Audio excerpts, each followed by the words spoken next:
Hi everyone, it's Mama D here with your daily dose of encouragement.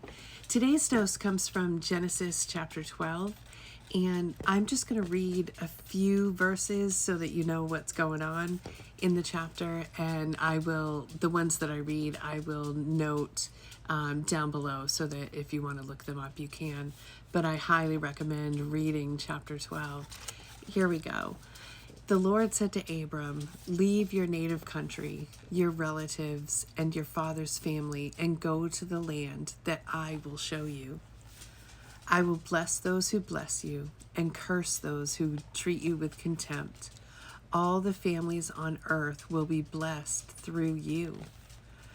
When the Egyptians see you, they will say, 'This is his wife. Let's kill him so we can have her.' So please tell them you're my sister. Then they will spare my life and treat me well because of their interest in you."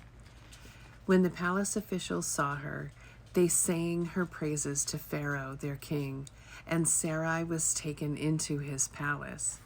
But the Lord sent terrible plagues upon Pharaoh and his household because of Sarai, Abram's wife. Abram started out this journey in obedience to God. God said to go, leave everything that's familiar to you, leave your family, your friends, everything. So Abram did. He packed up his wife and nephew and the people in his household, his possessions, and headed to Canaan. Years before, when his father was still alive and was still with him, they had left Ur of the Chaldeans heading for Canaan, but they stopped and settled in Haran instead of going all the way through. He arrived in Canaan this time, but there was a famine in the land, so they went on to Egypt. And here's where Abram went a little astray.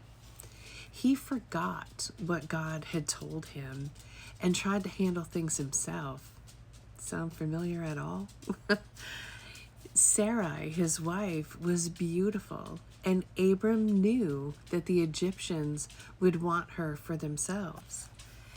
He let fear rule him and had Sarai say she was his sister, not his wife. He thought he was protecting himself and her, but God was already protecting him. The Pharaoh took Sarah as his wife innocently enough, not knowing that she was already married to Abram. But God sent plagues on Pharaoh because of it. God always keeps his word. He said he would bless those who blessed Abram and curse those who treated him badly. Pharaoh didn't even know, but God did and was true to his word. He cursed Pharaoh and his household. When Pharaoh found out why he was being cursed and the plagues were coming, he sent Abram, his wife, and all of his possessions away. Pharaoh kept nothing of Abram's. The takeaway from this account is that when we stray from God's instructions for us, from his path, that decision can and usually does affect those around us. Our disobedience and trying to handle things ourselves can bring repercussions to people who have no idea why or how to fight it because they don't know what happened or what the sin was to start with. Disobedience to God sends out ripples that we have no idea how far and wide they reach.